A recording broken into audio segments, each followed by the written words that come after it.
дэвтцэн байгаа. Усандаа яагаад ингэж сой соосыг халааж байгаа вэ гэхээр өнгө болон амтыг нэмэгдүүлэхийн тулд ингэж халааж өгч байгаа шүү. Сайн байцгаана уу цэцгэн. За өнөөдөр чапче буюу пүнтүүдтэй хүйтэн зуушны бичлэгийг хүргэх болно. Тэгэхээр орцонд маань үхрийн мах, пүнтүүд, мөн нарийн ногоонууд хэрэг болно. Өнөөдрийн хувьд гэх юм бол би 3 өнгийн чинжүү, сонгон, лууван, бууцай, тэгээд ногоон сонгон, мөг гэсэн ийм 6 төрлийн нарийн ногоо бэлдсэн байна. За тэгээд энэ хідээрээ нийлүүлээд хэдүүлээ 100 шаа хийх болно. Эхлээд пүнтүүзээ дэвтээцгээе. Эхлээд усаа буцалгаад пүнтүүзээ дэвтээчин. Пүнтүүзээ зүгээр дэвтэхгүйгээр дээрээс нь нэг хоолны халбах гэртээ сой соус хийгээд өгье.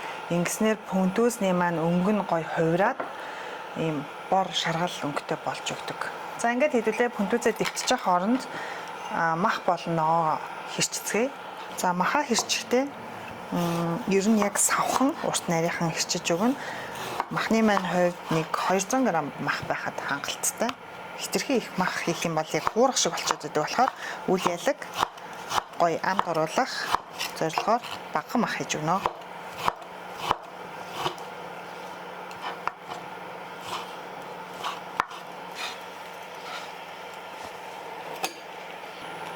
Пүнтүүзээ сайн усандаа дэвтэж өгөөд таглаад нэг яг гоё зөөлөн болоод дэвттэл нь нэг 5-10 минут дэвтэж өгөх хэрэгтэй. Би бол 200 г орчим пүнтүүз дэвтэж байна.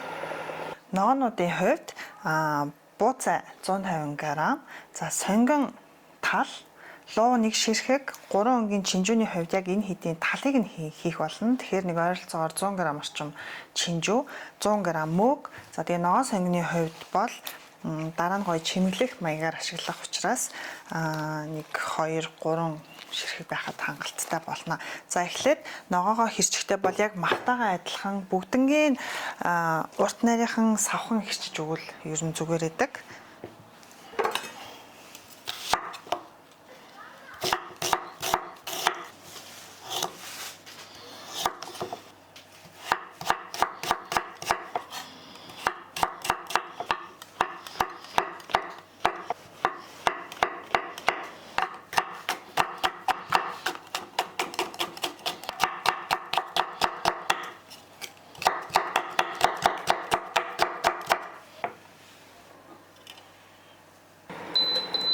Пүнтүүз маань сайхан дэвтцэн байгаа. Усандаа хэдэн минут буцалсан. Ер нь яг ногоо хэрчих хугацаанд л пүнтүүзээ дэвтэхэд ер нь бол болчих юм байна. Ингээд пүнтүүзээ шүүн. Одоо ингээ харж байгаачлаа өнгө нь хувирсан байгааз баг зэрэг бараан болсон байгаа. Сой соусны маань өнгө ороод пүнтүүзээ ер нь хүргэж олно. Эсвэл шууд хүйтэн усанд сойчих хэрэгтэй. Дахин шинээр ус буцалгаад бууцаагаа одоо чанж өгнө. Нэг удаан чанахгүй бууцаа чинь хурдан болох учраас яг хэдхэн минут пор хийж буцалгаад тэгээд бууцаагаа шүүж авнаа. 1-2 минут л буцалгаад бууцаагаа шууд шүүгээд авчна. Бууцаагаа хүйтэн усаар сойгоод усгүй болтонд базаж өгнө. Хүйтэн усаар сойгоод тэгээд ингээд усыг нь сайн базаад шүүгээд өгөх хэрэгтэй. Хитрхээ чанга мэдээж базаж болохгүй. Ингээд бууцаа маань нэг иймэрхүү болно.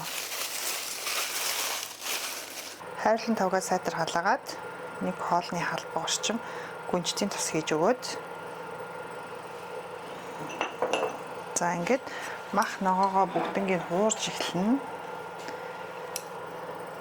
За эхлээд сонгоно ичи.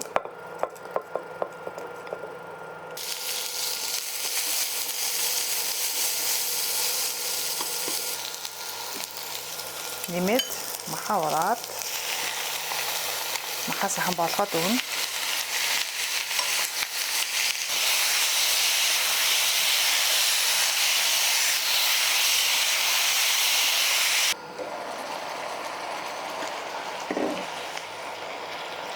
Ногоо махаа хуураад болгоно. За ингээ нэг таг бүгд ич. Ер нь бол амтлагын хувьд ямар ч давс пэйс янз бүрийн амтлагч хийхгүй байгаа. За ингээд яг махногоог нь өөр нь хуурж байгаа. Ер нь чавчаа хийхэд 2хон амтлагч орно. Энэ нь болохоор гүнждийн тос болон сой соус л орж байгаа. Өөр амтлагч бараг шаардлагагүйгээр болчин. За тэгээд үүн дээрээ баг зэргийн за ойролцоогоор 1-2 хоолны хаалбаг орчим сой соус хийгээд энэ махногоогоо амтлаад баг зэргийн амт оруулж өгнө гэсэн. Хитрхи бас чанга давсархаг амт ерөөсөө хэрэггүй. За ингээд хитрхи болохгүй. Баг зэрэг ногоонуудаа зөөллөд болгоод өгнө. Ногоо маань болж ах хооронд хэдүүлээ. Пүнтүзээ хайчлаад жижиглээд өгье. Пүнтүз маань хүрсэн байгаа. Баг зэргийн хүйтэн усаар сойгоод тэгээд жоохон амраачаар ус нь угаасаа шүүгтчихдэг штэ. Ингээд пүнтүзээ хайчлахгүй хитрхи уртаараа байл идэхэд агай төвхтэй.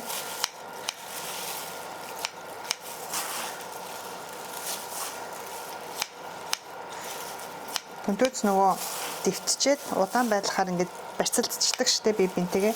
Ингэж барьцалдахад зүгээр шүү. За санаа зовлтгүй. За ингээд сайхан жижиглэж өгчөөд бид нар чинь бууцаагаа ингээд дэвтээсэн байсан те. Бууцаагаа нэмж өгнө.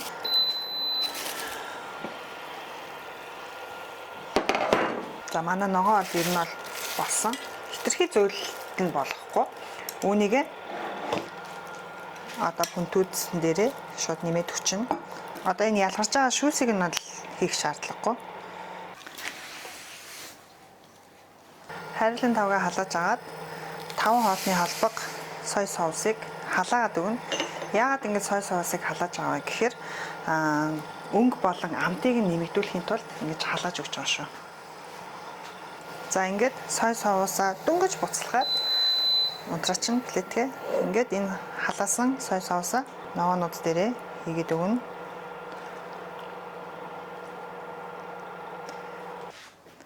Үүн дээрээ нэмэх нь 2 хоолны халбаг гүнждийн тос хийн.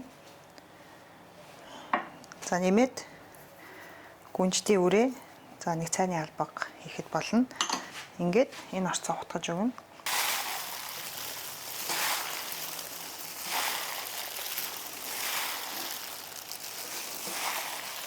За ингээд утгаад ер нь манай чавчээ маань бэлэн болж байгаа. Одоо хэдүүлээ ногоон сонгино хэрчиж өгөөд дээрээс нь сайхан нэмнэ. За чавчаагаа хийхэд анхаарах зүйл нь гэвэл сой соусаа хитрхи ихтүүл хэрэггүй. Яа тэгээд сой соус ч өөрөө их давсархаг учраас хэвээ ихтчих юм бол их гашуун амттай болчтой. Буцалгаад байгаа ш тэ сой соусыг буцалгаж ер нь бол амтыг нь илүү чангруулж байгаа болохоор одоо хүүтнээр нь хийчих юм бол их сой соус орох гэдэг учраас буцалгаж халаагаад байгаа шүү. За тэгэл энэ дээр анхаарчаад бусад одоо орцууд болгох явц энэ төр бол амархан энгийн байгааг та бүхэн харсан бах. Энэ маань хүүтэн зууш учраас хөвчөнд хийгээд бас хүүтнээр нийтгэхэд бас тохиромжтой. Бүх төрлийн хоолнд одоо хачир болгож хэрэглэхэд бас тохиромжтой. Логтой савн дотор хийгээд бас хөвчөндөө хадгалчих болно. Чавчаа маань бэлэн боллоо. Бидний бичлэгийг дэмжиж лайк болон subscribe дараад өгөөрэй. Ингээд дараа уулзлаа баяр таа.